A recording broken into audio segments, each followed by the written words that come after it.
un gusto estar acá otra vez en actividades bueno, esta vez es de la academia, pero es fundamentalmente de 4 centros: el Centro de Estudios para el Desarrollo, el Centro de Estudios de la Realidad Económica Social, el Centro de Investigaciones Económicas y Faros, que es el Centro de la Academia de Economía. Y vamos a hablar de un tema que es de actualidad, pero sobre todo que va a tener consecuencias en el mediano y largo plazo, y que nos parece que la contribución que podíamos hacer era dejar una opinión absolutamente técnica sobre el tema para que la gente pueda firmar o eventualmente votar con mayor información. Así que los dejo, no precisan presentación, ya los conocen todos: Hernán Bonilla del CED, Ignacio Muncho del CERES, Gonzalo Zunino de CIMBE y Bárbara Mainzer por la Academia de Economía. Muchas gracias. Arranco yo nomás. Es esta.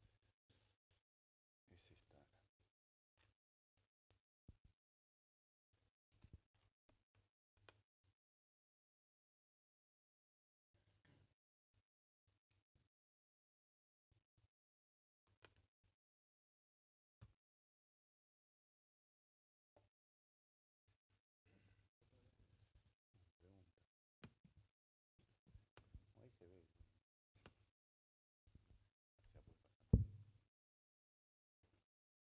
Ya puede pasar. Perfecto. Buen día para cada uno. Muchas gracias por acompañarnos a pesar de las alertas, el tráfico y todas las cosas que están pasando, que ya nos estamos acostumbrando a que sucedan. Muchas gracias a María Dolores y a la Academia por la iniciativa. Creo que es un tema bien relevante y creo que ameritaba que nos reuniéramos a analizarlo. Creo que es de los temas realmente relevantes que vamos a tener en consideración este año y creo que es un tema que merece explicación, ¿no? A primera vista, uno puede decir, si a uno le proponen ganar más y trabajar menos, suena tentador. Y sin embargo, requiere un poquito más de explicación. La propuesta, sus implicaciones y las consecuencias que pueden tener. Y a eso nos vamos a dedicar. También para mí es un gran gusto compartir el panel con Bárbara, con Gonzalo y con Nacho. Esperamos que poder hacer un aporte a entender mejor qué es lo que está en juego, como dice el título, con esta propuesta de reforma previsional. Brevemente, simplemente porque soy el primero que habla, ¿qué es lo que se está proponiendo con esta reforma? Probablemente ustedes lo sepan, pero todavía hay bastante desinformación también sobre qué es lo que se está proponiendo. Básicamente hay tres cosas, hay algunas cosas más, pero básicamente lo relevante es que se propone topear la edad de jubilación. Volveríamos a los 60 años de edad de retiro, con 30 años de trabajo, con o sea, desandaríamos el cronograma que tenemos hoy de aumento gradual de la edad de retiro hasta los 65 años para volver a la situación que teníamos anteriormente. Se suben las pasividades, las jubilaciones mínimas pasarían al nivel del salario mínimo nacional, que si uno tiene en cuenta los impuestos que pagan cada uno, en realidad la jubilación terminaría siendo más alta que el salario mínimo nacional real que se cobra. Y creo que también es un punto importante que en realidad esta propuesta de reforma no es contra la reforma aprobada el año pasado, sino en realidad contra la reforma del 96. Lo que implicaría es la eliminación de las AFAPs, la vuelta a un sistema puro de reparto y, de hecho, como vamos a ver más adelante, también hasta la prohibición de cualquier forma de ahorro individual, voluntario y hasta sin fin de lucro, ¿no? Es una prohibición dura a cualquier tipo de iniciativa de ahorro, que es una de las cosas que al revés deberíamos estimular, que las personas ahorren voluntariamente para su retiro. Es una de las cosas que cualquier sistema económico sano trata de estimular. Pero bueno, iría para el lado contrario. Las tendencias, ustedes lo saben bien esto, de edad y de nacimientos, hacen que estemos en un proceso de envejecimiento de la población cada vez más rápido y pronunciado. Si uno mira cómo evolucionan los nacimientos en Uruguay, han caído en picada. La tasa de fecundidad que tenemos hoy en Uruguay no es europea, es japonesa. Tenemos 1,3% es la tasa, es realmente una tasa muy baja. Estos fenómenos en general no se revierten, puede haber alguna política para tratar de amortiguarlo o de frenarlo, pero es difícil que se revierta y por lo tanto tenemos que acostumbrarnos a que vamos a tener esa tasa de fecundidad tan baja, lo que representa un problema. Lo sabemos por los datos recientes del censo, si no hubiera sido por los migrantes, la población en nuestro país hubiera caído. Entonces, ahí hay un tema y por otro lado, por suerte, cada vez vivimos más y cada vez vivimos mejor. La gente llega a edades más avanzadas y en buenas condiciones y eso obviamente alarga los años de retiro de las personas. Esto es un buen problema, pero es parte del problema que tenemos con los asuntos previsionales. Cuando uno analiza la expectativa de vida y la edad de jubilación en muchos países comparables a Uruguay, lo que nos encontramos es que la edad de retiro está en el entorno de los 65 años en prácticamente todos los países. Y de hecho, todas las reformas que se van haciendo son en el sentido de aumentar esa edad de retiro. No hay ninguna reforma que sea para reducir la edad de retiro, lo cual no tiene sentido en base a las tendencias que comentábamos recién. Es muy claro que Uruguay con la reforma del año pasado se está poniendo a tiro a lo que son los países comparables y a lo que es nuestra realidad. Por suerte, el país con la población más envejecida de América Latina. Y digo por suerte porque es producto de esto de que la gente vive más y vive mejor. Ojalá Uruguay pueda en el futuro en parte revertir esto, por ejemplo, captando migración. Yo creo que eso es un fenómeno positivo, pero en términos de lo que tenemos y las perspectivas, tenemos que acostumbrarnos a que este es el paisaje. La reforma también eliminaría las AFAPs, y esto claramente es un problema por muchos puntos, ¿no? Primero, para los más de 1,5 millones de trabajadores que tenemos fondos en las AFAPs y que hemos ido acumulando ese fondo a lo largo de los años y que sabemos que está ahí para nuestro retiro y que sabemos que si nos llega a pasar algo, además es heredable para nuestros hijos, lo cual, obviamente, si esto se pasara al sistema de reparto puro y la plata pasaría al BPS, desaparece. Es mucho dinero el que están manejando las AFAP, más de 21.500 millones de dólares, es el 27% del producto y como vamos a ver después es una parte muy importante de nuestro sistema financiero, del sistema de movilización de recursos hacia obras de infraestructura, tiene un montón de externalidades la existencia de las AFAP que son relevantes. Probablemente el punto más importante, por lo menos de una visión economicista del asunto, es que la reforma como está planteada vuelve insostenible nuestro sistema de seguridad social. Y además, como lo pondríamos en la Constitución, sería muy difícil cambiarlo después, ¿verdad? Implicaría un aumento significativo del gasto público, tanto por flexibilizar las condiciones de retiro como por el aumento directo de las jubilaciones mínimas, la absorción del BPS de todo el sistema. Esto llevaría, sin lugar a dudas, a un incremento de la presión fiscal. Hay que aumentar impuestos para financiar esto si sale. Y este es un problema que si se llega a votar, le va a tocar al gobierno que viene, sea quien sea. O sea que es algo que también debería formar parte de lo que estamos pensando para el año que viene, ¿verdad? En una estimación conservadora que hemos hecho en el CED, si se financiara con puntos de IVA, por ejemplo, esta propuesta, nosotros tendríamos que pasar de los 22 puntos de tasa básica que tenemos hoy a más de 30 puntos de IVA para financiar la reforma.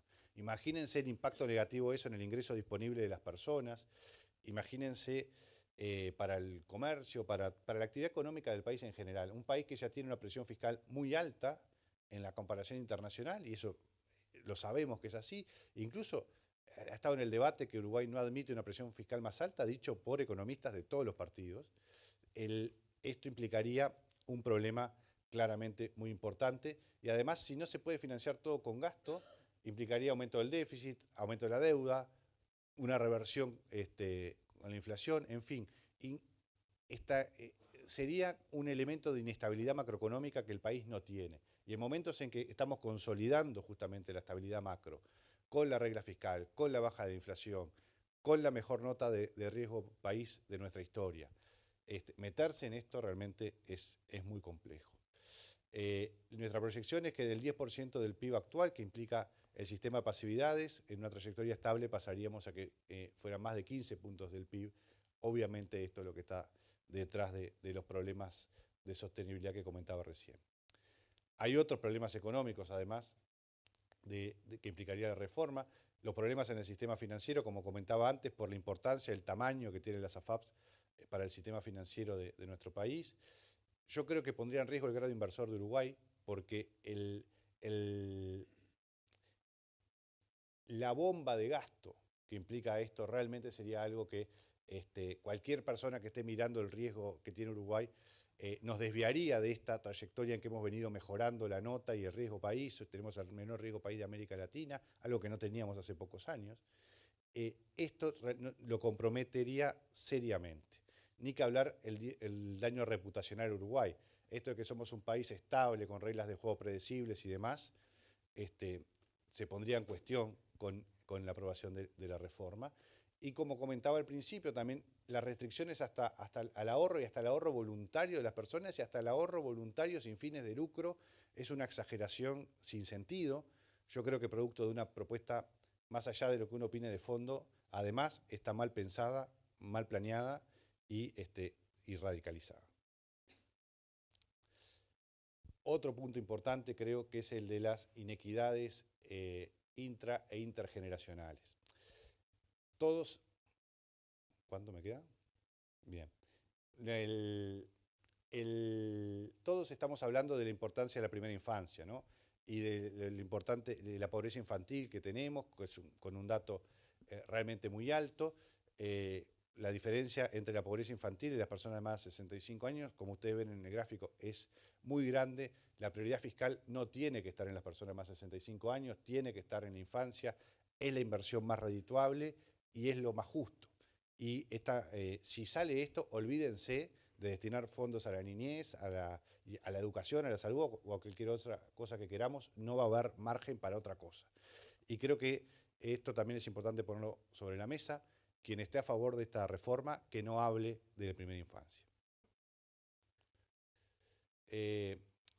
Me paso rápidamente la parte de los juicios que puede enfrentar el Estado si sale esto. Me remito a lo que ha pasado la semana pasada y estos últimos días en Argentina para ver las consecuencias enormes en términos de recursos que puede tener para el Estado los juicios de los trabajadores, de las AFAPs y de otros agentes a partir de esto. Para cerrar, para cumplir con el tiempo, yo creo que esta reforma tiene temas constitucionales en los que no profundicé porque no es lo mío, pero claramente colgarle cosas a la Constitución como chirimbolos de árbol de Navidad no es una buena idea. La Constitución debería ser algo más estable, un marco de referencia, que no estemos cambiando a cada rato porque a alguien se le ocurre que un tema es importante o porque no se pudo aprobar una ley y entonces vamos por la reforma de la Constitución. No parece una buena idea. Es populista en su espíritu. En Uruguay, afortunadamente, el populismo no entra por los partidos políticos, que en general son serios y responsables con sus propuestas, por lo menos en términos generales, en los gobiernos de los distintos partidos que hemos tenido desde la recuperación democrática, amén de las discrepancias que podemos tener con cosas concretas. Creo que esto puede afirmarse que fue así. Esta propuesta es una bomba populista que se introduce en Uruguay por fuera del mapa de lo que nosotros creíamos que era posible. Y es por lejos la peor propuesta política pública de la que yo he tenido conocimiento en toda mi vida. Y creo que tenemos que tenerlo claro. Va en contra de las tendencias demográficas, afecta claramente la propiedad privada, hace insostenible el sistema de previsión social, genera inequidades, especialmente en términos intergeneracionales, y abre una puerta para costos fiscales para el Estado impredecible a partir de los juicios que se pueden generar. Por tanto, creo que no necesito decir que creo que la propuesta es absolutamente inconveniente, que no sería un daño grave e irreversible al país que se aprobara esta reforma, y creo que todos quienes tengamos chance de participar del debate en los próximos meses tenemos que hacer el esfuerzo de explicar este tema con claridad, de plantearlo en la opinión pública y de convencer a la gente de que nos metemos por el túnel del kirchnerismo, si sale esto. Y esto nos aleja del Uruguay que conocemos, nos acerca a la Argentina y es un camino que no deberíamos recorrer y que yo espero que no recorramos. Gracias.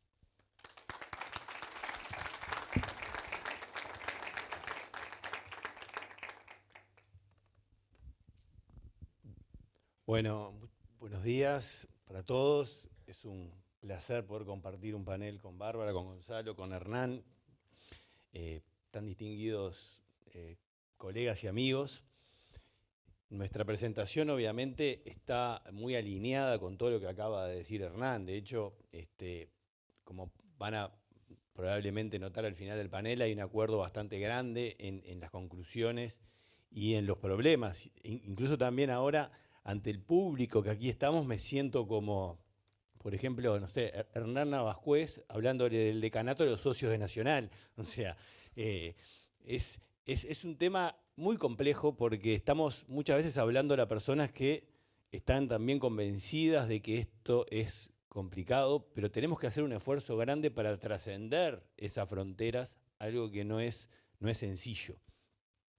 Voy a repasar algunos comentarios parecidos a los que hizo Hernán. Ahí pongo simplemente la papeleta que está circulando para las firmas. Ahí está establecido los detalles de la reforma. No se ve muy bien ahí, pero hay un dato que para mí es relevante cuando habla que todos los servicios asociados a la seguridad social quedan en manos del Estado. El monopolio de los servicios asociados a la seguridad social queda en manos del Estado y que tiene consecuencias que trascienden a los aspectos jubilatorios y pensiones en el caso que se puede interpretar en conjunto con otros artículos de la Constitución. O sea, a los 3 puntos que están claramente establecidos y en los que ronda la discusión, para los cuales se va a llegar probablemente a las 270.000 firmas, o tal vez ya se llegó y se comunicará en los próximos días, y que se va a estar votando el próximo 27 de octubre en las elecciones nacionales, de subir el pago mínimo de pasividades. Acá ya fue explicado con claridad por Hernán, bajar la edad jubilatoria y exigir 30 años de servicios. Ese dato es muy relevante, que hay que enfatizarlo, porque no es solo aumentar, bajar la edad jubilatoria, sino exigir los 30 años, que tiene consecuencias redistributivas relevantes. Simplemente un comentario para dar más información, porque acá el objetivo de esto es dar información para que se pueda usar por parte de todos los que pretendemos que esta reforma no salga, por lo dañina que es, como explicaba recién Hernán. Los 60 años de retiro de jubilación se establecieron en Uruguay en 1904. O sea, estamos yendo 100 años atrás, cuando las personas en aquellos años tenían una esperanza de vida de 51 años y hoy es 78, 79. O sea, si será ilógico, más cuando se lo compara, como mostraba Hernán, con el resto de los países del mundo, que todos están subiendo la edad de retiro. Y después se le agrega una tercera pata que no tendría por qué estar en el paquete, no necesariamente es hermana de las dos anteriores, es la eliminación del ahorro individual previsional, con consecuencias que vamos a analizar en detalle. Solo un dato que me parece muy relevante, una encuesta reciente de Factum, que dice que el 82% de las personas en Uruguay, representativo, está a favor de que las pasividades mínimas se equiparen al salario mínimo nacional, el 65% a favor de bajar la edad jubilatoria y el 35% solamente a favor de eliminar las AFAP. Esto es algo bastante obvio, ¿no? O sea, estos números para mí son muy importantes porque muestran que si le ofrecemos a las personas la posibilidad de trabajar menos y ganar más, la gran mayoría de las personas la apoyan, pero si le preguntamos a esa misma persona si quieren que sus ahorros acumulados sean expropiados y colocados en una bolsa que va a manejar el BPS perdiendo la titularidad, el 65% dice que no, de los cuales en su gran mayoría probablemente tengan ahorros dentro del sistema de las AFAPs. Pero el paquete va todo junto, o sea, el paquete tiene dos patas tremendamente populares y una impopular, pero una que ha sido una batalla histórica desde su creación en el año 95-96 del sistema de las AFAPs, hay un segmento relevante de la población del Uruguay que está filosóficamente en contra, más que, y obviamente se establecen argumentos cuando uno entra en la discusión de fondo de por qué tantos problemas con las AFAPs, es difícil encontrar argumentos lógicos y racionales que trasciendan el componente ideológico que siempre está presente. Pero el punto acá para mí relevante es cómo está hoy el pulso en los tres aspectos, en este paquete que probablemente va a estar a disposición de la ciudadanía en las mesas de votación y va a exponer esta propuesta a la población a una tentación totalmente riesgosa e innecesaria e irresponsable de ponerlo sobre la mesa. Ningún partido probablemente va a ensobrar la papeleta que necesita llegar al 50% más uno de los votos en la elección, pero va a estar disponible y hay que ver cómo se procesa toda esta información a lo largo de la campaña. Probablemente si yo le preguntara a cada uno de ustedes acá, la mayoría o la enorme mayoría diría no hay chance de que esto salga en octubre. Bueno, creo que es conveniente que cambiemos el chip y pensemos que es tan grave el impacto que puede tener que tenemos que ser bastante más precavidos que decir que tenemos un sistema político que al no apoyar esto explícitamente va a hacer que esto no salga. Porque las tendencias globales son distintas. Vamos a poner en prueba la fuerza del sistema político para convencer a la población en algo que es tremendamente atractivo a priori. Esto es como prácticamente ofrecer en un plebiscito bajar impuestos. O sea, es de la magnitud equivalente a lo atractivo que es. Hay un antecedente aparte, y me parece esto muy importante. Hernán lo mencionó la pasada. El 20 de octubre del 2008, el gobierno de Cristina Fernández eliminó el sistema privado de pensiones, con consecuencias hasta el día de hoy, o sea, como lo veíamos. Todos los fondos fueron depositados en las administradoras de fondos, o sea, todos los fondos de las AFJP pasaron a ser gestionados por el sistema estatal ANSES.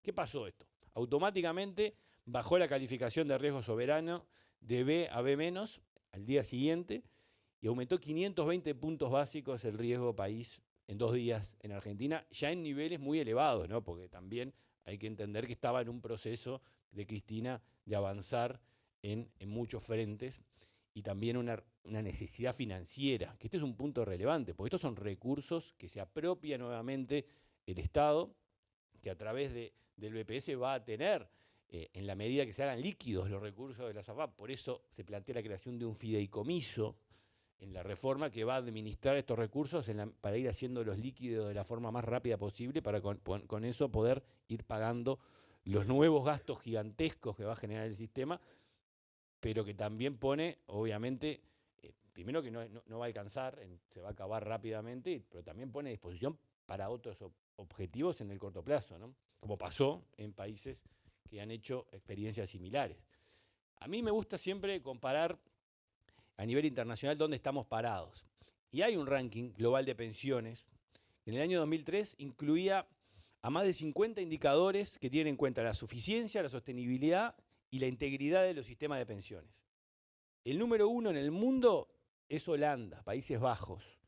¿Por qué? Porque logró solucionar el problema de sostenibilidad, permitiéndole a sus trabajadores invertir una parte de sus aportes en fondos de inversión privado y garantizó una jubilación mínima.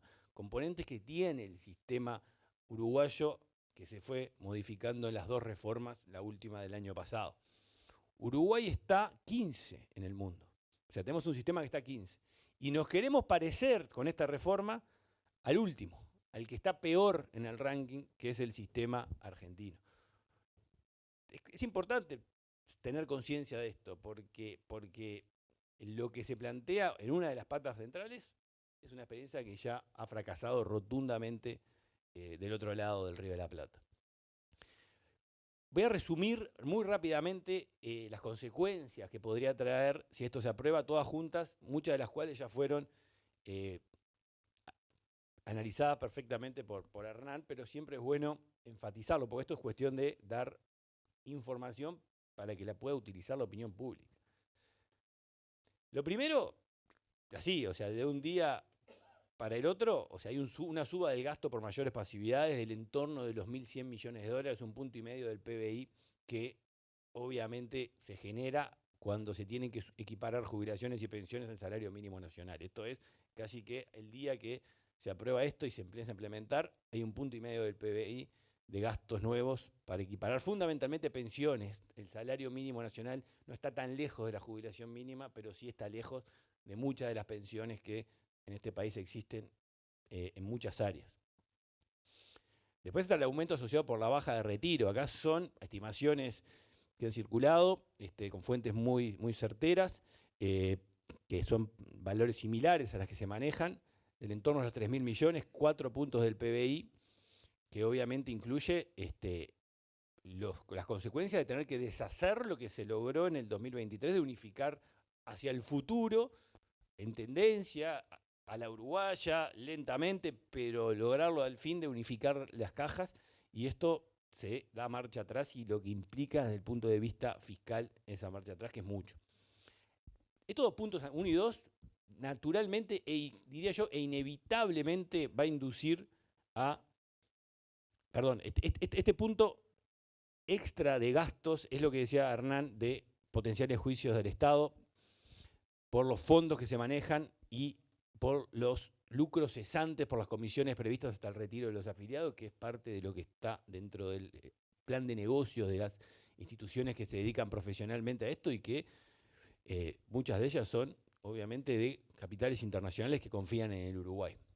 Estos 3 componentes inducen, lamentablemente, digo lamentablemente porque sería muy dañino para los intereses actuales del Uruguay y la trayectoria necesaria de crecimiento que hay que impulsar, una suba de impuestos que va a haber que hacerse cargo. Y cuando uno escucha los discursos de los mismos que están impulsando este plebiscito, los impuestos que aparecen naturalmente son aumentos en las franjas mayores del IRPF, el impuesto al patrimonio, eliminar exoneraciones al IRAE, una serie de reivindicaciones históricas de los mismos grupos que están impulsando el plebiscito, que habrá que ver cómo esto se frena en algún sentido en la medida que se apruebe esta reforma. Va a haber que hacer un esfuerzo grande para frenarlo, pero que no alcanza la plata, que el Estado se termina casi que por fundir si se implementa esta reforma. Se podrá financiar con IVA, se podrá financiar con los impuestos que pretenden aumentar los que impulsan la reforma, pero algo va a haber que hacer. También pone en riesgo el grado inversor. A Uruguay le costó muchísimo, esto me parece importante recalcarlo, le costó muchísimo obtener el grado inversor en el año 97, que justamente después de aprobar la reforma del 96. O sea, ahí fue la primera vez que Uruguay tuvo grado inversor, lo perdió en la crisis del 2002, le costó una década lograrlo en el 2013, una década recuperar el grado inversor, se mantuvo en el mínimo en algunas de las calificadoras hasta que se anunció y aprobó la nueva reforma. O sea, otra década más para sacarnos de los mínimos del grado inversor, y hoy estamos en algunas 2, 3 escalones, estamos mejorando, y el detonante de esa mejora fue justamente la reforma del año pasado, que permitió darle sostenibilidad fiscal al Uruguay, y que cualquier analista que trabaja en una calificadora de riesgo se sienta cómodo de darle una mejora al Uruguay. De hecho, todos los informes de todas las calificadoras, antes de que se aprobara la reforma, decían no podemos mejorar la nota hasta que no se apruebe una reforma de la Seguridad Social como se aprobó el año pasado en el Uruguay. Hay efectos obviamente no deseados para los que me imagino que impulsan esta reforma, que son efectos regresivos en la distribución del ingreso, que uno de ellos viene asociado con los 30 años mínimo de servicio.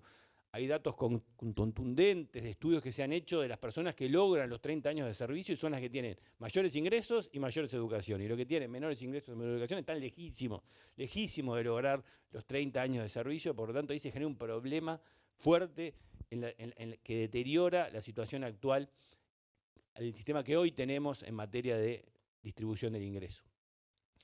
Deja rígidas en la Constitución las inequidades que tenía el sistema que mejoramos en el 2023. O sea, no solo damos marcha atrás a las inequidades que tenía el sistema y los cuales se quería mejorar por las distintas cajas, sino que se las deja rígidas en la Constitución. O sea, es otro efecto muy negativo desde el punto de vista de la equidad. Genera, como también decía Hernán, incentivos para reducir el ahorro privado que tanto necesita el Uruguay. O sea, el Uruguay es un país que necesita circular ahorro para que haya más inversión, y esto induce a muchos a invertir fuera del país y no dentro del Uruguay. Naturalmente, todas las consecuencias de desarmar un sistema que funciona hace tanto tiempo y de golpe genera un daño muy fuerte a la seguridad jurídica, que de hecho agrego acá algo que es absolutamente marginal, pero posible, que se abren interpretaciones muy complejas de exclusividad del Estado en otras áreas que trascienden a las jubilaciones y las pensiones. Hay un artículo que habla de la exclusividad total del Estado en todo el sistema de seguridad social, y hay algunas interpretaciones que, atándolo con definiciones de la Constitución de lo que es el sistema de seguridad social, podrían incluir a la educación también, y a la salud. Entonces, fundamentalmente la salud. O sea, imagínense si esto se escala, como hablan ahora mucho de la escalada. Bueno, hay escaladas muy negativas que dejan puertas abiertas que hay que tratar de que no se abran. Y un punto que para mí es muy central en esto, o sea, Uruguay está avanzando en una agenda de desarrollo, que está avanzando en una dirección que, de nuestro punto de vista, adecuado, que tiene 40 años ya de acumulación. Va más lento de lo que decíamos, porque cuando uno ve los indicadores duros de calidad de vida cuesta mucho mover. En algunos no logramos avanzar, pero vamos en la dirección que muestran las experiencias que funcionan en el mundo. Bueno, si Uruguay avanza y logra el PIT-CNT aprobar esta propuesta, no solo es un freno de mano de golpe, sino que es un volantazo para afuera del camino que distrae, interrumpe toda la energía que tiene el Uruguay en avanzar, toda la inversión que ha hecho en el mundo con una marca país muy respetada, que ha trascendido a todos los gobiernos desde la vuelta a la democracia y que nos pone una mancha muy compleja para poder lidiar y condiciona al próximo gobierno, por lo menos los primeros 2-3 años, en su mayoría, a lidiar con esta reforma y la implementación de las complejidades desde todo punto de vista que existen. Dado todo esto, no hay más que ser conscientes del riesgo. Acá la mayoría está convencido de esto, pero hay que hacer un trabajo de convencimiento mayor. Porque en caso de avanzar, repito, por más que pensemos o piensen que es muy baja la probabilidad de aprobación, es tan grande el daño que esa baja probabilidad por un daño tan grande se transforma en algo muy relevante para el Uruguay. Muchas gracias.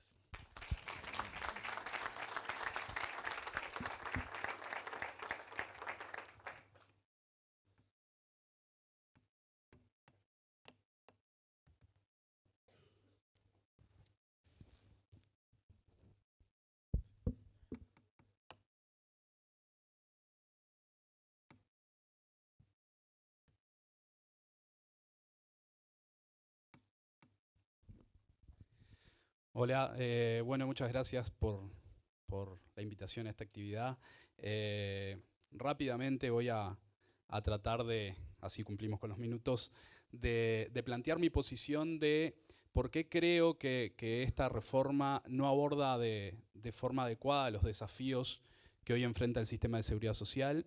Y ahí básicamente planteo 5 puntos. El primero, que genera rigideces innecesarias, inconvenientes al sistema al regularlo en el ámbito constitucional. El mercado laboral hoy enfrenta tendencias tecnológicas, tendencias demográficas. Hay toda una transición necesaria para hacer en términos de cambio climático, digamos, de empleos verdes. Todos los cambios que va a enfrentar el mercado laboral necesitan cierta flexibilidad, e introducir rigideces constitucionales en la regulación del sistema de seguridad social no es una buena medida. Genera un problema de reputación al país. Creo que esto ya se discutió o ya lo plantearon bastante extensamente mis colegas que hablaron anteriores. Incrementa de forma importante los problemas de sostenibilidad. Sobre esto vamos a hablar un poquito en las próximas láminas. Limita la cantidad de instrumentos disponibles para diseñar un sistema justo y eficiente de seguridad social. Con esto básicamente me refiero a la eliminación del pilar de reparto y también, del pilar de ahorro individual, y también vamos a focalizar y a discutir un poquito más en detalle ese punto. Y bueno, introducen la regulación del sistema previsional al salario mínimo nacional, que es una típica institución, un típico instrumento de regulación del mercado de trabajo, y entonces lo desvía de su principal foco. Creo que esto es más un problema para la regulación del mercado de trabajo que para el sistema previsional, pero no deja de ser un problema al fin y al cabo. Bien, de esos 5 puntos, decía, voy a comentar un poquito más los últimos 3. El tema de sostenibilidad, porque básicamente es un tema que hemos trabajado bastante en el Observatorio de Seguridad Social de SINVE. En diciembre del año pasado presentamos distintas estimaciones de trayectoria financiera y trayectoria fiscal de los diferentes escenarios, plebiscito, ley 16.713, 20.130. Y bueno, febrero, marzo, no recuerdo bien, el gobierno también estuvo en el Parlamento con estimaciones propias y son muy coincidentes con las que habíamos trabajado y presentado en diciembre. Entonces creo que ya tener varias estimaciones independientes que básicamente tienen resultados similares da robustez a los resultados, ¿sí? Bien, el diagnóstico era claro, sin cambios en la ley 16.713, la trayectoria fiscal o la trayectoria en el gasto en pensiones era creciente y sobre todo creciendo muy por encima de la trayectoria de las fuentes de financiamiento. Eso genera una brecha y uno se para y dice, bueno, hacia el futuro hay que cerrar esa brecha, o bien incrementando ingresos o bien reduciendo gastos. Dada la magnitud del gasto, este era un problema más de gasto que de ingresos, no quiere decir que hubiera sido bueno también discutir el lado de los ingresos. En particular, sobre esa base que ya era muy preocupante, si logra triunfar el plebiscito, el gasto se incrementa por sobre esa ley 16.713 de forma significativa. Por decirlo, tirar algunos numeritos rápido, está disponible todo el informe que habíamos presentado en diciembre. Hacia el 2050 se duplicaría en el caso del plebiscito el déficit actual, el déficit IBS puro, es decir, sin contar los impuestos asignados, y hacia finales de siglo lo multiplicaría por 3. Hoy el déficit IBS puro del sistema ronda 4 puntos del PIB, estaríamos hablando de básicamente 8 hacia el 2050 y 12 hacia el 2100 en caso de que triunfe el plebiscito. Uno podría decir, bueno, pero tenemos los fondos acumulados, o sea, esos fondos que se ingresan de la AFAP podrían alcanzar para pagar ese mayor gasto en pasividades. Obviamente no, y dejando de lado toda la discusión de si esos gastos, crisis mediante o tentación mediante, se utilizan para otros fondos. Si lograra realizarse una solución jurídica que garantiza que esos fondos únicamente se utilizan para pagar pensiones, ese incremento del déficit previsional lo traemos todo hasta el día de hoy y lo valoramos. Eso tiene una sensibilidad muy grande a la tasa de interés a la que lo traemos y demás, algunos digamos, problemas técnicos, o problemas no, pero digamos sensibilidades técnicas.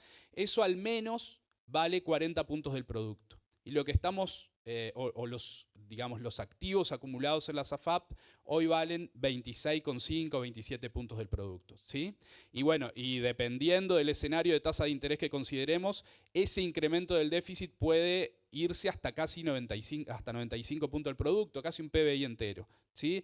Entonces, aunque paguemos y utilicemos correctamente esos fondos acumulados, no alcanzaría para hacer frente a el pasivo previsional que te estás trayendo, ¿sí? Porque cuando uno se trae los activos, ok, también te traes el pasivo previsional, que es lo que a veces menos se habla.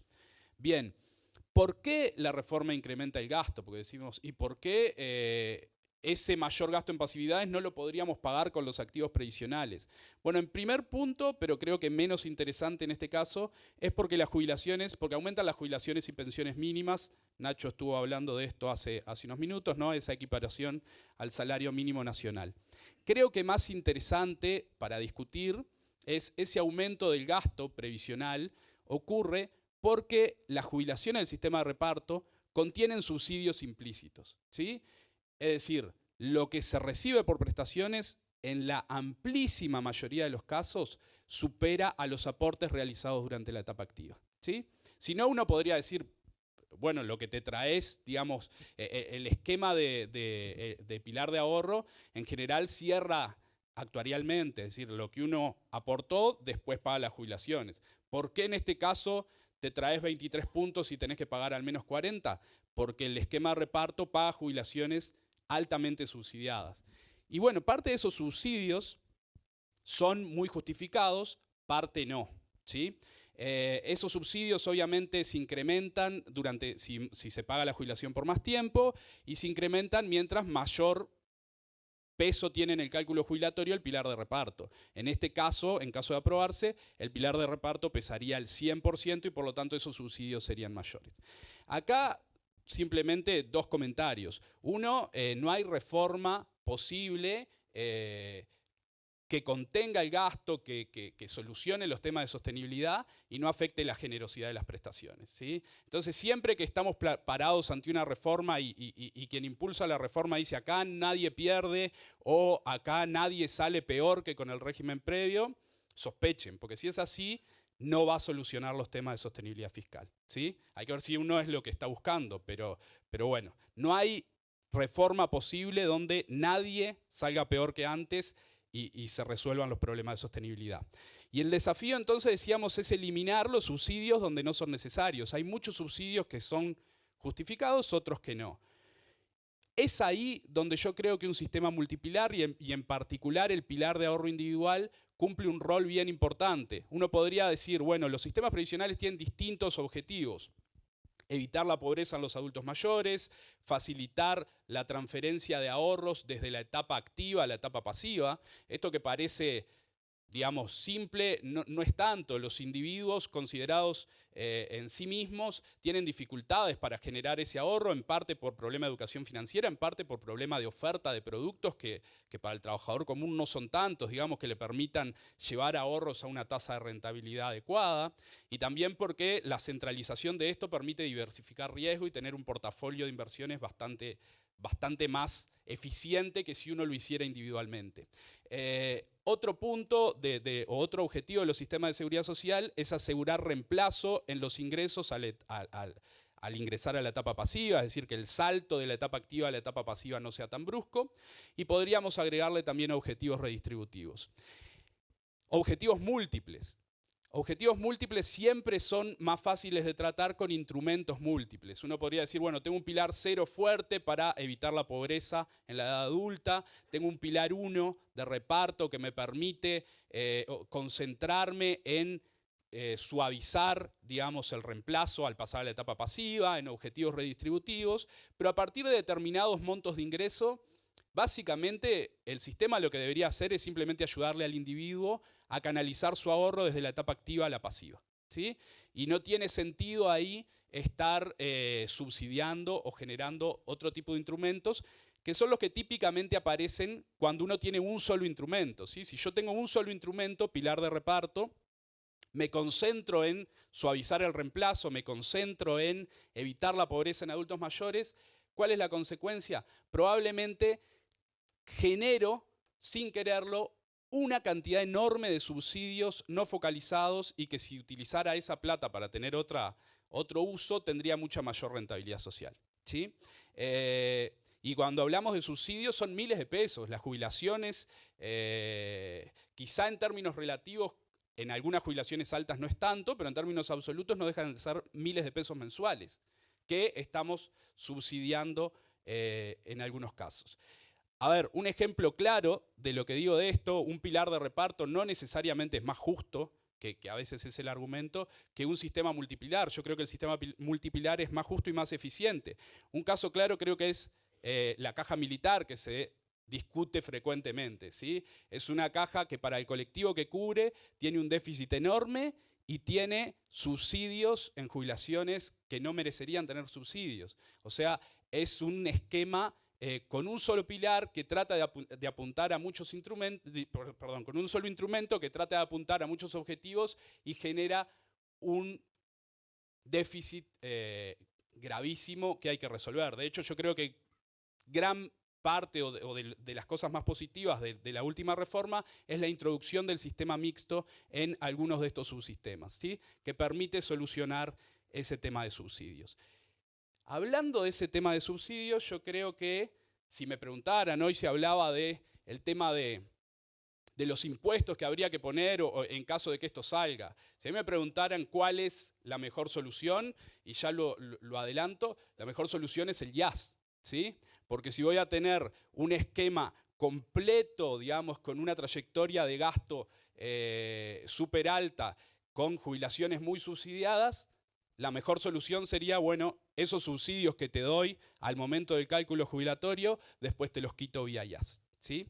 Eso creo que es una cosa a pensar y creo que el IAS es un instrumento muy importante no solo para eso, sino también para la actualidad, ¿no? Por eso me resultó un poco contradictorio cuando en la discusión de la reforma al mismo tiempo se aprobaba una rebaja de IAS. ¿Por qué?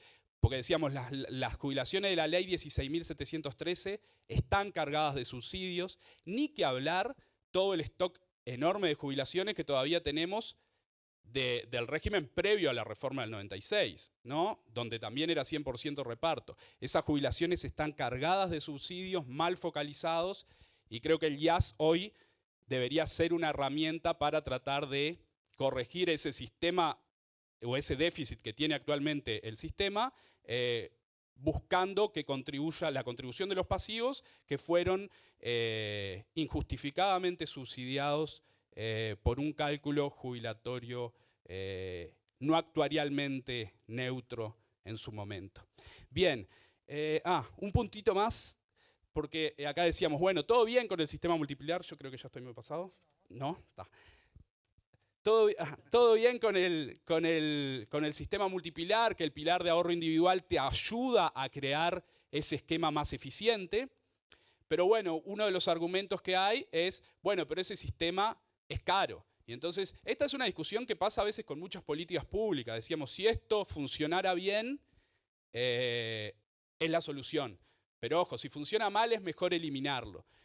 Yo creo que hay argumentos, y esto es una discusión que hay que dar, hay argumentos que hacen pensar que este sistema o que la organización industrial del sistema AFAP puede funcionar mal. Y de hecho, si lo dejáramos naturalmente, funcionaría mal.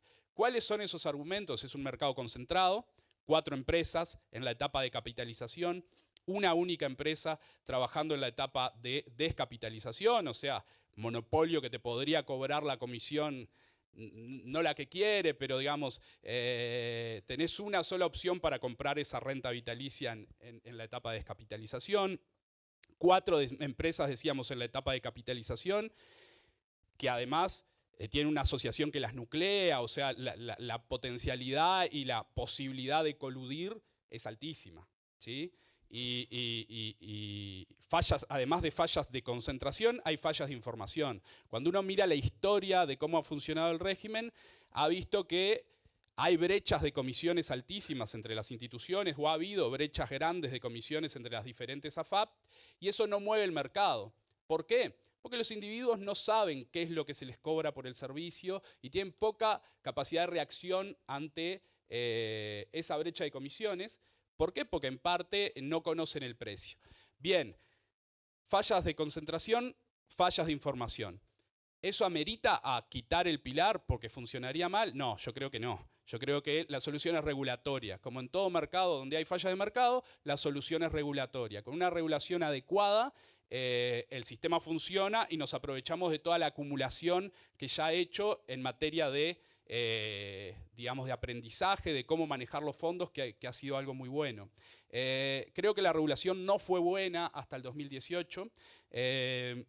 Eso también puede haber propiciado el hecho de que mucha gente le vaya agarrando desconfianza al funcionamiento del sistema. Creo que desde el 2018 en adelante la regulación puede ser mejorable, pero el lucro, digamos que es una discusión que ha estado muy sobre la mesa en este punto, creo que no es un problema, es un problema de tercer o cuarto orden en los desafíos del sistema de seguridad social actual, ¿sí? Con la regulación actual, a pesar de las fallas de concentración, a pesar de las fallas de información, el sistema cobra un precio que creo que es razonable, aunque se podría seguir estudiando, digamos. De hecho, yo tengo la certeza de que la CES, la Comisión de Expertos, había estado estudiando, digamos, alternativas o posibilidades de regulación para el funcionamiento del sistema.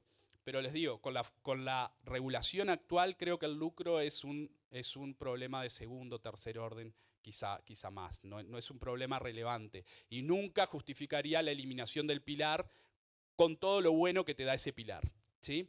Bien, y las jubilaciones mínimas, de esto ya se habló, creo que también es una preocupación justificada, digamos, cuando uno se para enfrente al que discute esto, bueno, tratar de subir las mínimas es una preocupación justificada.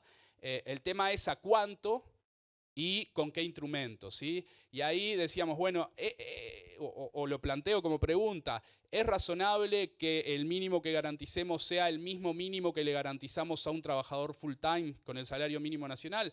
Bueno, creo que es discutible, sobre todo por lo que se hablaba hoy, la pobreza. Es cierto, los pasivos tienen algunos gastos más que los activos, pero esos activos que cobran el salario mínimo seguramente estén en núcleos familiares con hijos y tenemos ahí quizá la causa de mucha de la pobreza infantil que hoy tenemos. Después, ¿es el salario mínimo nacional, digamos, nos convencemos, bueno, tenemos que llevarlo a equipararlo al mínimo que le garantizamos a un trabajador full time? ¿Eso lo garantiza el salario mínimo nacional? No, el salario mínimo nacional, esto ya lo comentaron, es una variable nominal y la jubilación mínima termina siendo líquida. Esto hace que si los equiparamos, el piso que le estamos asegurando al pasivo sea al menos 15% más que el piso que le estamos asegurando al trabajador full time activo, ¿sí? Y bueno, y como decía al principio, el salario mínimo es un instrumento del mercado laboral. Siempre que hay movimientos en el salario mínimo y se quiere estudiar su impacto, nos focalizamos en el comportamiento de oferta, demanda de mercado de trabajo.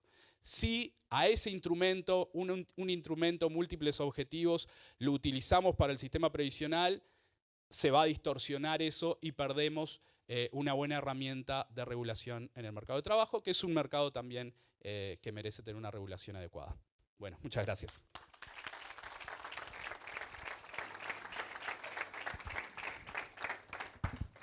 Bueno, buenos días a todos. Muchas gracias por acompañarnos hoy y un saludo especial a estos panelistas de lujo con quienes es un gusto compartir el panel. Gracias. Acá está. El mecanismo de plebiscito es parte de la institucionalidad democrática de nuestro país. Es un derecho que tenemos de tomar decisiones, de influir sobre ciertas cosas y también sobre decisiones que toma el Parlamento. Y nosotros como economistas tenemos la obligación de alertar si entendemos que hay algún peligro. Y en particular, el sistema político que tiene en sus manos el futuro de nuestro país tiene también esa obligación. Y de hecho, lo decían, no hay prácticamente ningún político que esté apoyando esto. Y esto es un proyecto tremendamente populista. Y el hecho de que nadie lo apoye es sinónimo de lo malo que es y también de la institucionalidad que tenemos. Y es un tema que preocupa enormemente, preocupa muchísimo también al empresariado y testimonio de esas preocupaciones que tenemos aquí, entre otros, al presidente y al vicepresidente de la Confederación de Cámaras, al presidente de la Cámara de Comercio, al presidente de la Asociación de Bancos, entre otros. Así que tema de gran preocupación. Y Nacho decía, este es un evento de muy baja probabilidad. Hay mucho que dicen, no va a salir, nadie va a ensobrar, nadie lo apoya.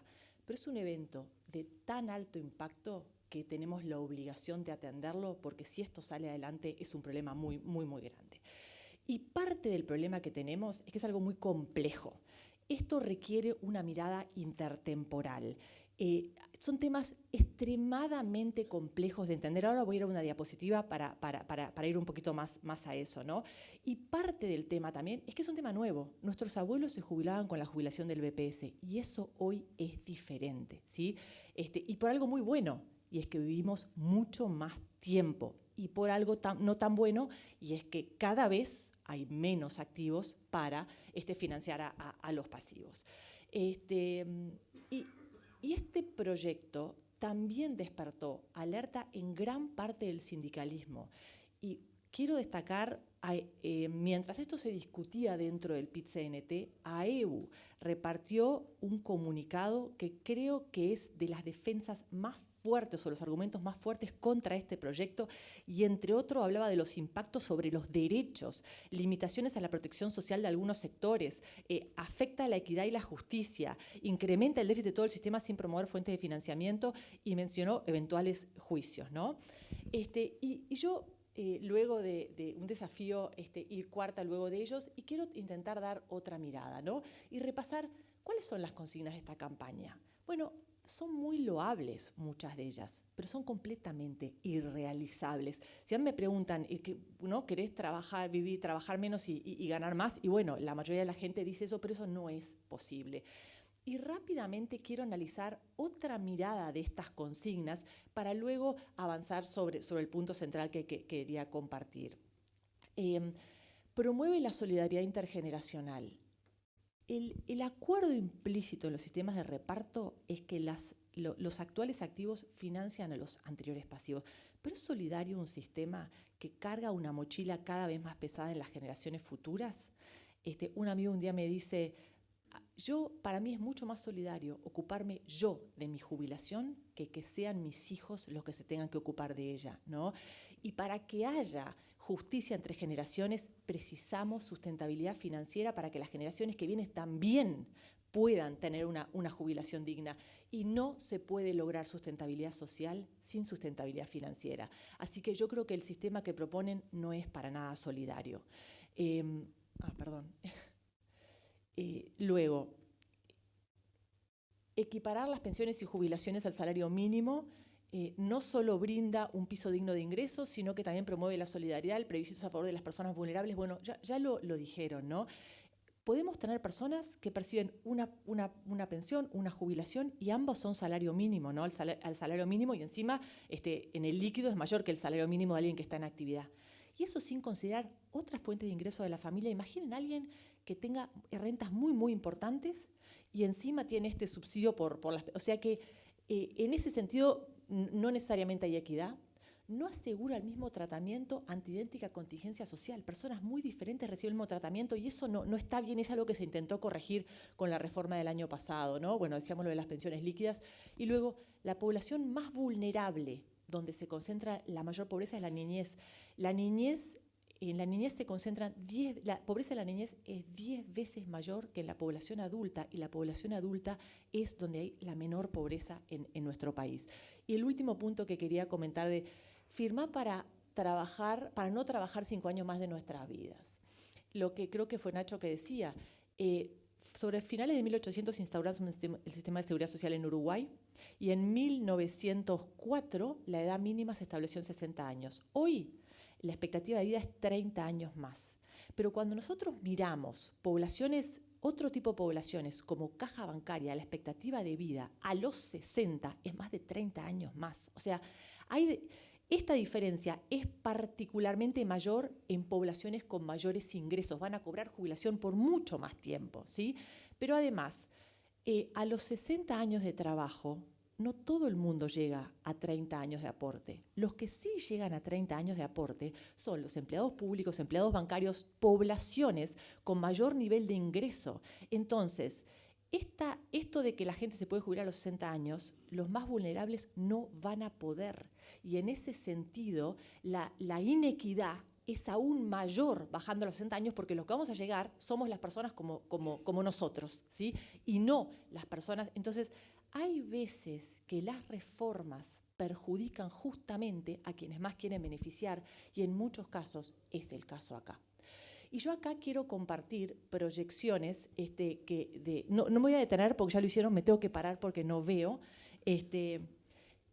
proyecciones que hizo el gobierno frente al Parlamento, y acá vemos el déficit 2100. Esto no es ciencia ficción. Mi hijo de 18 años va a vivir mucho más de 80 años más, probablemente bastante. O sea, vamos a vidas mucho más largas. Entonces, 80 años no es como antes, que era ciencia ficción, ¿sí?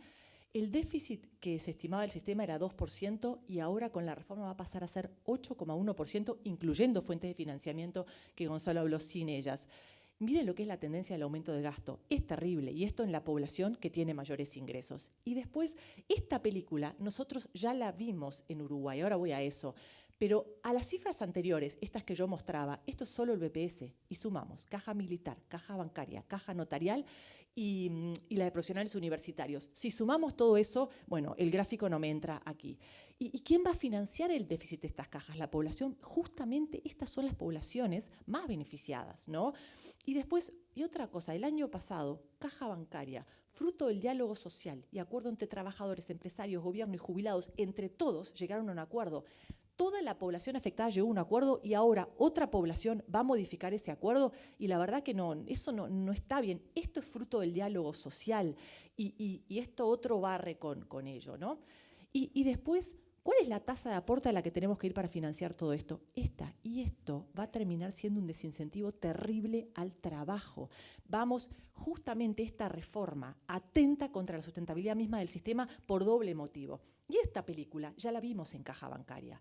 Caja Bancaria tiene la tasa de aportes más alto de todo el planeta. Los bancos privados tienen un aporte de 54% y los empleados 17,5%. La Caja Bancaria tiene aportes de más de 70%. ¿Saben lo que pasó con la cantidad de empleo en la Caja Bancaria? No para de caer. Por el desarrollo tecnológico, pero un incentivo tan grande a meter tecnología porque es tan cara la fuerza de trabajo que es irreversible. Entonces, ¿y por qué es esto? Porque se dieron beneficios completamente insostenibles intertemporalmente. Porque dar beneficios está bueno. Entonces, tenemos un sistema, ya esta película en Uruguay ya la vimos, no tenemos que mirar ni a ningún otro lado y realmente termina muy, pero muy mal. Y después me quedo parada un poco más. Y quiero poner esto en perspectiva. Uruguay tiene la mayor red de contención social de toda América Latina y es el 8º del mundo. ¿Estamos bien? No, pero en términos relativos muy bien. Y este es un activo muy preciado que tenemos que conservar. Y parte de la razón por la que nos fue tan bien en el COVID es por la contención social enorme que nosotros tenemos en nuestro país, ¿sí? Y después, Uruguay es un bastión de estabilidad política, social e institucional en una región convulsionada y este es un activo enorme. Y es un activo que se construyó durante el tiempo y que tanto vale. Uruguay viene en inversiones no porque tenemos un gran mercado interno, porque tenemos leyes de juego estables y las respetamos. Y después, bueno, y acá quiero ir a la opinión de un referente de la izquierda. No voy a leer esto, ¿no? Todo, pero Astori, Uruguay no puede seguir aumentando el costo de seguridad social a cargo del Estado. Esto sigue totalmente en contra de todo lo que tenemos que hacer, ¿no? Y acá yo quiero cerrar con uno toma decisiones con información y tiene que hacerse las preguntas adecuadas para tomar decisiones. Y yo quiero, acá la consigna es mete una, vota para trabajar menos y ganar más y pensiones dignas, ¿no? Pero yo quiero decirles las preguntas que yo me hago para ver si salimos adelante o no, ¿no? Votar esta reforma significa estar dispuesto a reasignar recursos de la población más vulnerable con mayor nivel de pobreza hacia la que tiene menos pobreza. Yo quiero reasignar recursos así. Yo quiero hipotecar la sostenibilidad fiscal y sostenibilidad fiscal lo que significa es que se cuida la plata de la gente y que va a haber plata para otras cosas, para niñez, para carreteras, para escuelas, para cosas que posibiliten el crecimiento económico y la generación de empleo. Eso es, o sea, estamos hablando de gente, no de números fríos, ¿no? Perder el grado inversor. Ignacio decía, cuando nosotros miramos la mejora en la calificación de riesgo, está totalmente ligada a la reforma que se hizo de la seguridad social. Yo creo que es prácticamente un dato de la realidad que perdemos el grado inversor, ¿no? ¿Y por qué es importante? Porque si nosotros nos financiamos a tasas bajas, pagamos menos interés y queda plata para otras políticas sociales, para niños, para otras cosas. Por eso es muy importante. Es muy importante tener el menor riesgo país que hay, ¿no? Y otra cosa más, la tasa a la que se endeuda el gobierno uruguayo es la referencia para las tasas de interés de toda la economía. Significa que empresas y personas se pueden endeudar. Entonces es muy importante esto, ¿no? ¿Vamos a poner en riesgo la estabilidad y el respeto de las reglas de juego que tanto nos caracteriza, que se construyó durante el tiempo y que es un tesoro tan preciado y que tenemos que cuidar? Ir a un sistema que genere malos incentivos. ¿Cuál es mi incentivo? Y aportar poco, porque igual voy a jubilarme con una pensión, un salario mínimo. Genera incentivos cerrados por todos lados que no me voy a detener en eso. Y desincentiva fuertemente la contratación de personal, lo que atenta contra la sustentabilidad misma del sistema. Y yo, para cerrar, Ignacio mencionaba el índice Mercer de pensiones, que es el principal índice de pensiones del mundo. Uruguay lo caracteriza en el lugar 15 y en el contexto internacional En la parte, no me acuerdo, solidaridad, no me acuerdo exacto cómo se llama, pero básicamente es, tenés pensiones suficientes en el contexto internacional y lo caracteriza en un nivel muy, muy alto. De hecho, los subcomponentes los caracteriza de A a D, y en el tema de los beneficios que da, lo caracteriza en el contexto internacional como A. Estamos hablando de que las pensiones son bajas, pero en contexto internacional, para lo que uno aporta, son extraordinarias. En el tema del diseño del sistema también está bien. ¿Y saben en lo que tenemos una nota espantosa? En sustentabilidad, y fue justo antes de la reforma del año pasado. Yo imagino que vamos a pasar del 15 a más. Ahora, donde vayamos en este sentido, y ya sabemos para dónde vamos a ir, ¿no? Pero nosotros acá estamos hablando de pensiones malas y en el contexto internacional son bastante mejor de lo que nosotros vemos, ¿no? Entonces, yo creo que estas son las verdaderas preguntas que nos tenemos que hacer, y hablar de este tema, yo creo que nos va a dar la oportunidad de laudar ciertas cosas y que creo que podemos salir fortalecidos de esta discusión. Y para cerrar, no hay que tenerle miedo a los cambios. Si el mundo cambia, es natural que los sistemas cambien. Si yo voy a vivir más tiempo y llego a los 60 años en excelentes condiciones físicas y en la plenitud de mis habilidades, es natural que yo trabaje más tiempo, ¿no? Pues soy tremendamente productivo y que se postergue la edad de jubilación. Es natural. Y entonces, no hay que tenerle miedo a los cambios, pero hay que tomar decisiones informadas cuando uno hace los cambios.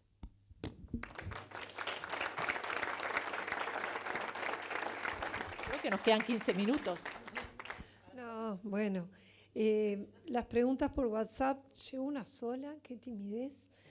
Dice, en el caso más probable de que la reforma del PIT-CNT no salga, ¿qué podrían decir acerca de nuestro sistema de seguridad social, si es sostenible con los cambios introducidos en la reforma del año pasado? Está apagado.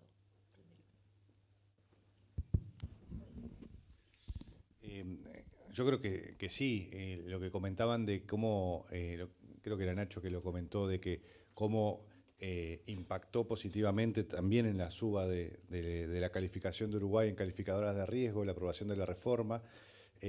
Obviamente, no es la reforma que a mí me hubiera gustado idealmente. El presidente dijo, ¿no?, que se le echó agua a la leche y se fueron haciendo concesiones que fueron recortando la vida útil que va a tener la reforma. De todas formas, claramente es una reforma que le da sustentabilidad al sistema por un tiempo prudente. Ninguna reforma de este tipo es de una vez y para siempre. Siempre va a haber que ir ajustando. Se podría haber introducido algún ajuste automático más, eso fue parte de la discusión, probablemente hubiera sido mejor hacerlo, pero en todo caso yo creo que sí, que el sistema aprobado el año pasado le dio una vida útil interesante al sistema. Sí, uno puede ver las proyecciones que se hicieron en su momento, se presentaron al Parlamento y muestra cómo no se reduce, pero se mantiene estable, se estabiliza el gasto en seguridad social. Acá un punto que me parece relevante de la reforma, que como decía Hernán, no es la reforma perfecta, pero fue la reforma posible, es que avanza en todos los frentes, no tanto como se necesita. Hay un frente que quedó un poco débil, que justamente es el frente de las AFAPs, que no tienen todas las herramientas que deberían tener para poder competir en mejores condiciones. Ahí quedó algo pendiente que no se pudo avanzar y me parece importante que se siga avanzando en la dinámica de que esto es una reforma. No vamos a esperar como la vez pasada tantos años para tener una nueva reforma, porque las reformas son mucho más dinámicas y son vivas y hay que estar mejorándolas, pero hay que mejorarlas, no retroceder y empeorar las dos reformas, ir hacia el 95 como se plantea en la propuesta del PIT-CNT. Y un punto que me parece relevante aclarar, porque también, obviamente, el escenario principal que se maneja es que no se alcancen los votos para que este plebiscito se apruebe en octubre. Pero sí lo que dice gran parte de la oposición es que hay que ir hacia un diálogo social y nacional al respecto de la seguridad social. Lo primero que hay que decir es que se dialogó 2 años, ¿no? Hubo 2 años de cientos y cientos de reuniones con todos los interlocutores y los grupos de interés que estaban cercanos y no tan cercanos a la reforma, y se llegó a esta solución que convence, como en todos, a una parte más, pero que hubo diálogo, hubo diálogo. Entonces, la solución de esto no es un diálogo, la solución es mejorar el sistema, no un diálogo per se cuando ya existió. Simplemente quería aclarar eso que está latente por todos lados. Bueno, acá capaz que me alejo un poquito. No, en el tema de la sostenibilidad, nosotros en los cálculos que presentamos en diciembre, yo creo que la sostenibilidad no está resuelta. Pensar que está resuelta no es correcto. Está un poco sujeta a algunas cosas, digamos.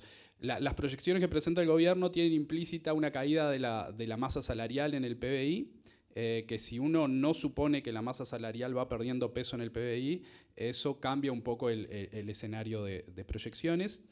Y lo otro es que el escenario que presenta el gobierno, que nosotros también hicimos algún ejercicio de robustez, asume que el suplemento solidario que se crea, que yo creo que es un buen instrumento, hoy cuando, no lo dije, pero cuando hablábamos de qué instrumento utilizar para proteger las pasividades mínimas, creo que el suplemento solidario creado es un buen instrumento porque protege, pero además tiene incentivos, corrige mejor los incentivos de los que hablaba Bárbara. Digamos, tratar de aportar un poquito más no es que solo te lleva a la mínima, sino que tiene un esquema escalonado. Pero bueno, ese suplemento solidario en la ley queda abierta la posibilidad de irlo ajustando en el tiempo por IMS, por índice medio de salarios, o por IPC. La sostenibilidad en parte, y creo que ahí hay un problema, porque es la única válvula de escape que se deja la ley, la sostenibilidad se logra si al menos por un periodo no menor, ese suplemento solidario se va licuando, digamos, en términos relativos, ajustándose por IPC. Si se ajusta por IMS, la sostenibilidad está bastante más comprometida que lo que presentan las proyecciones oficiales.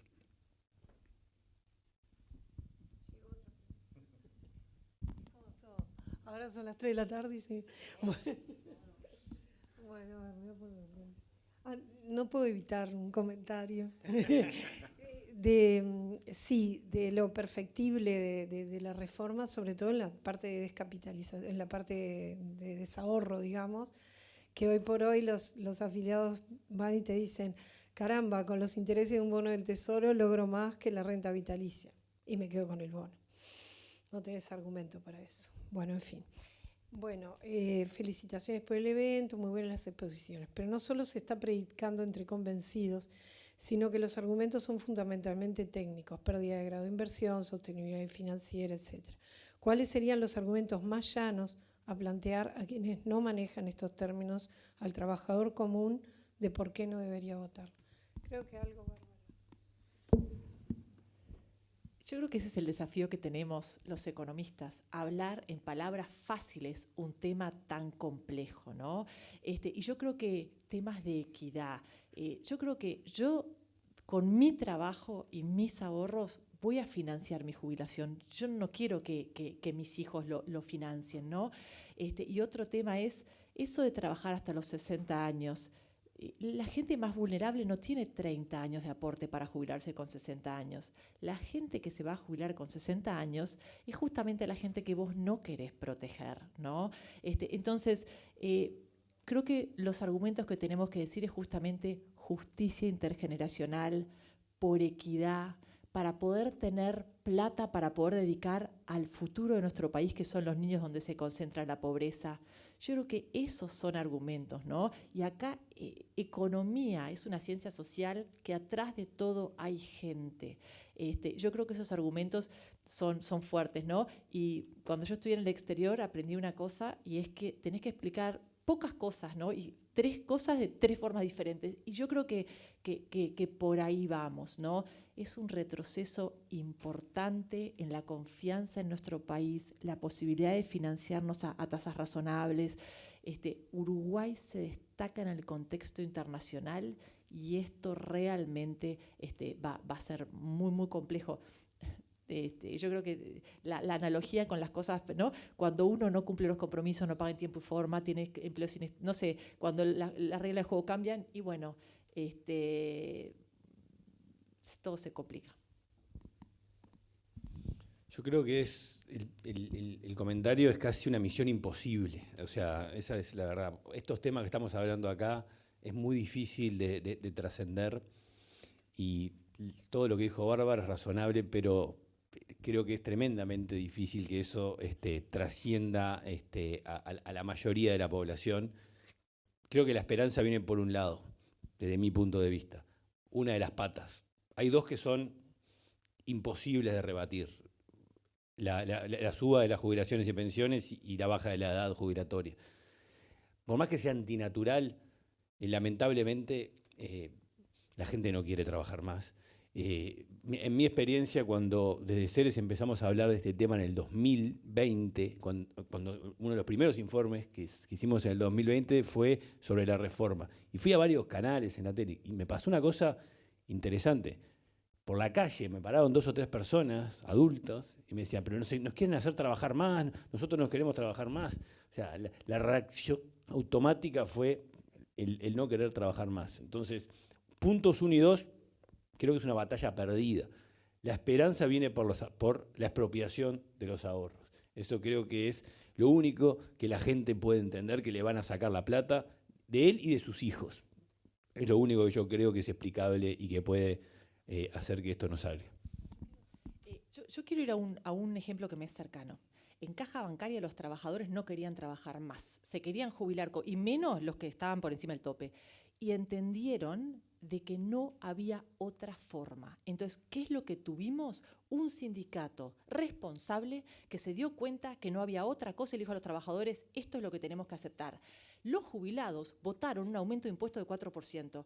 Cuéntenme quién quería tener impuestos. No había otra. Entonces, lo que precisamos acá es referentes que le digan a la gente, mira, confía, no, ¿es fácil? No. Nosotros tuvimos un sindicato y aparte no había otra. Sindicato de una población también. Totalmente de acuerdo. Pero bueno, es verdad. Pero bueno, yo comparto el ejemplo que tuvimos. Las 2 últimas tenemos acá. Acá preguntan si más allá de los argumentos ideológicos que pone el PIT, si hay argumentos técnicos para defender la reforma.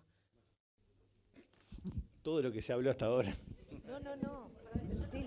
Defender la reforma, la verdad que lo pensé antes de venir acá y no encontré ninguna. Realmente no encontré ninguna. No sé, capaz que alguno de mis colegas, porque todas las críticas que tiene la reforma van para el otro lado. Las críticas que decía Gonzalo de la sostenibilidad, porque obviamente el análisis que hace el gobierno es un escenario, y eso, en la medida que uno empieza a hacer sensibilidad, encuentra riesgos, van para el otro lado de la reforma. La reforma empeora las críticas que tiene el sistema actual en casi todos los frentes. Sí. Ahora, yo creo que hay que tratar de un poco lo que hablábamos hoy, ¿no? Por ejemplo, tratar de entender y decir, bueno, hay que eliminar el pilar de ahorro. Yo creo que hay que tratar de entender las fallas de mercado que comentaba hoy. Que puede haber un argumento ahí, pero hay que decir, no, la solución, y esto pasa, yo lo he escuchado con muchas políticas que a veces, bueno, no hay que hacer, ahora que está de moda el enfoque más liberal, no, eliminemos el Banco Central porque funcionan mal. Yo creo que hay que entender que hay cosas que te pueden decir, esto funciona mal, entonces mejor sacarlo. No, esto si funciona mal o venía funcionando mal o funcionó mal durante algún tiempo, lo que hay que hacer es regularlo y funcionar mejor, digamos, pero no eliminarlo porque tiene muchas ventajas. Y bueno, y contra lo otro, lo de trabajar menos, yo creo que ahí es difícil, es simplemente el argumento decir o plantear que bueno, que hay problemas de sostenibilidad. No, ese no es un argumento muy fácil de llevar, pero bueno. La última que había era ¿qué es lo más grave de la reforma? Pero creo que ya está más que contestado. Bueno, cerramos entonces. Les agradezco muchísimo la presencia, agradezco a los 4 centros que están presentes.